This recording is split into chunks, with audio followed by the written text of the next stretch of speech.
اولاد کے درمیان برابری کرنا بہت اہم موضوع ہے۔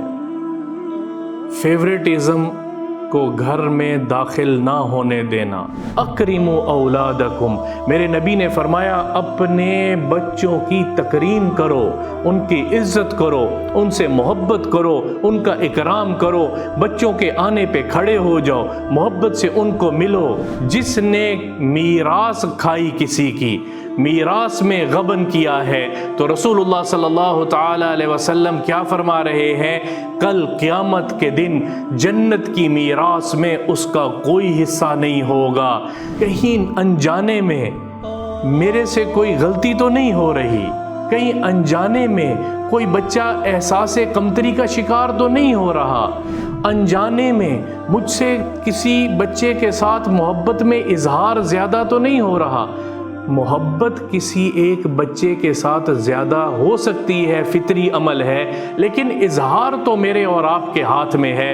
اظہار میں جب ملوں تو سب کو ہاتھ کھول کے اکٹھا ملوں، سارے بچوں کو برابر ملوں، ساروں کو برابر محبت کروں، تو کل یہ بچہ میرے لیے ذخیرہ ہوگا، سرمایہ ہوگا، خدمت گزار ہوگا۔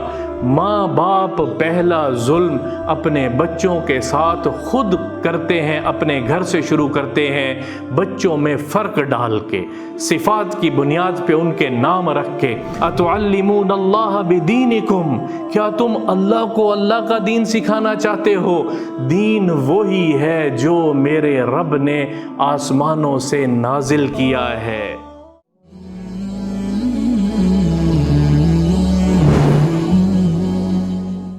میں اپنی اولاد کے اندر برابری کیسے کروں گا؟ میں اپنی اولاد کے درمیان مساوات، انصاف کو کیسے لے کر آؤں گا؟ مرنے کے بعد میراث میں بھی اور زندگی میں بھی برابری کرنی ہے، برابری کرنی ہے۔ اور یہ صرف بیٹوں میں نہیں ہے، آج ہمارا معاشرہ عجیب ڈگر پر چل پڑا ہے۔ بیٹوں کے درمیان تو مساوات کے سارے قائل ہیں کہ جب بچوں کو دیا جائے تو بیٹوں کو تو برابر دیا جائے، جب بچیوں کی باری آتی ہے تو وہاں پر وہ مساوات قائم نہیں رکھ سکتے۔ بڑے لوگوں کو دیکھا ہے، باتیں کرتے دیکھا بھی ہے اور سنا بھی ہے کہ یوں ہونا چاہیے اور ایسے ہونا چاہیے، لیکن جب عمل کی باری آتی ہے، اور اب آپ کو ایک اور حدیث سناتا ہوں۔ رسول اللہ صلی اللہ تعالی علیہ وسلم کے ایک صحابی آپ صلی اللہ تعالی علیہ وسلم کی خدمت میں آتے ہیں، اور ایک بیٹا ساتھ ہے اور بیٹی ساتھ ہے۔ بیٹے کو اٹھایا ہوا ہے، بیٹی کو پیدل ساتھ، کیونکہ بیٹی تھوڑی بڑی تھی، پیدل ساتھ چلا کر لے کر آ رہے ہیں، اور رسول اللہ صلی اللہ تعالی علیہ وسلم اس منظر کو دیکھ رہے ہیں، اور وہ صحابی سامنے آ کر بیٹھتے ہیں۔ جب سامنے آ کے بیٹھتے ہیں تو بیٹے کو اپنے گود میں بٹھاتے ہیں، اپنی گود میں بٹھاتے ہیں، اور بیٹی کو اپنے سامنے ہی نیچے بٹھا دیتے ہیں، تو اللہ کے نبی کا چہرہ سرخ ہو جاتا ہے۔ فرمایا یا اس بیٹے کو بھی نیچے بیٹی کے ساتھ بٹھا، دوسری طرف اپنی گود میں اس بیٹی کو اٹھا، دونوں کے ساتھ برابری کرو۔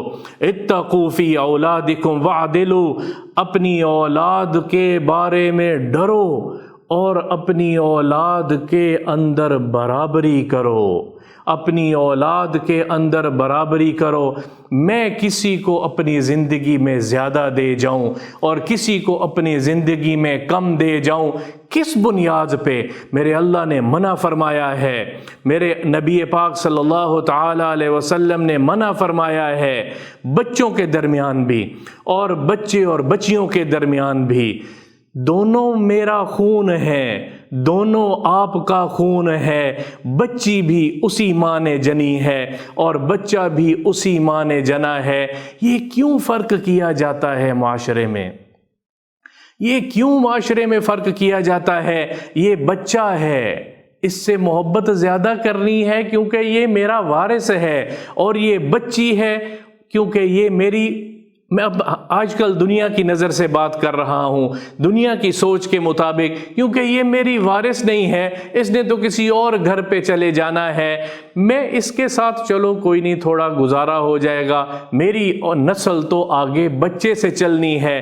اگر یہی معاملہ ہوتا تو رسول اللہ صلی اللہ تعالی علیہ وسلم کی نسل کو میرا اللہ بیٹے سے آگے چلاتا، بلکہ رسول اللہ صلی اللہ تعالی علیہ وسلم کی نسل کو، سید سادات گھرانے کو میرے اللہ نے فاطمہ الزہرا رضی اللہ تعالی عنہا کی نسل سے چلایا ہے۔ فاطمی سید کون ہے؟ رسول اللہ صلی اللہ تعالی علیہ وسلم کا خون ہے، کیونکہ وہ فاطمہ کے بطن سے پیدا ہوئے ہیں۔ دونوں میں کوئی فرق نہ کریں، بچوں سے برابر پیار کریں، بچوں میں برابر اپنی زندگی میں تقسیم کریں، اور للذکر مثل حظ الانثیین، جب دنیا سے آپ چلے جائیں تو میراث کا قانون لاگو ہوگا۔ ایک بات آپ کے سامنے واضح کرتا جاتا ہوں، بچوں کو جتنا دنیا میں اگر آپ نے اپنی زندگی میں تقسیم کرنی ہے تو بچے کو بھی اتنا دینا ہے اور بچی کو بھی اتنا دینا ہے۔ بیٹا اور بیٹی میں دنیا میں اپنی زندگی میں موجود رہتے ہوئے فرق نہیں ہے۔ لِلذَّكَرِ مِثْلُ حَظِّ الْأُنثَيَيْنِ کا قاعدہ میراث کا ہے، مرنے کے بعد کا ہے، کہ یہ جتنا بیٹے کو ملنا ہے اس کا آدھا بیٹی کو ملنا ہے۔ اور میرے اللہ نے اس قاعدے کو بیان بڑے خوبصورت انداز سے کیا ہے، لِلذَّكَرِ مِثْلُ حَظِّ الْأُنثَيَيْنِ، یعنی بیٹی کے حصے کو ذکر کر کے 2 گنا کہا ہے کہ بیٹے کو دیا جائے، تو بیٹی کو پہلے ذکر کیا ہے کہ بیٹی کا حصہ عام طور پہ اس معاشرے میں دینے کا رواج نہیں ہے، ہمارے ملک میں دینے کا رواج نہیں ہے۔ میں زمیندار گھرانے سے تعلق رکھتا ہوں، جائیداد کو تقسیم کرتے وقت بیٹیوں کا حصہ بھول جاتے ہیں۔ بیٹیوں کو کیوں اپنا نہیں سمجھتے؟ دنیا میں برابر زندہ رہتے ہوئے برابر تقسیم کرنی ہے۔ عام طور پہ جو زیادہ سمجھے جاتے ہیں سمجھدار کہ ہم برابر تقسیم کر رہے ہیں، تو اپنی زندگی میں لِلذَّكَرِ مِثْلُ حَظِّ الْأُنثَيَيْنِ کے قاعدے پہ تقسیم کر دیتے ہیں۔ بیٹے کو 2 حصے، بیٹی کو 1 حصہ دے کے وہ کہتے ہیں میں نے اپنا کام برابر کر دیا ہے۔ زندگی میں برابر کرنا ہے، زندگی میں برابر دینا ہے۔ ہاں، آپ دنیا سے چلے گئے ہیں تو آپ کے مرنے کے بعد میراث تقسیم ہوگی، تو وہ اس قاعدے پہ تقسیم ہوگی۔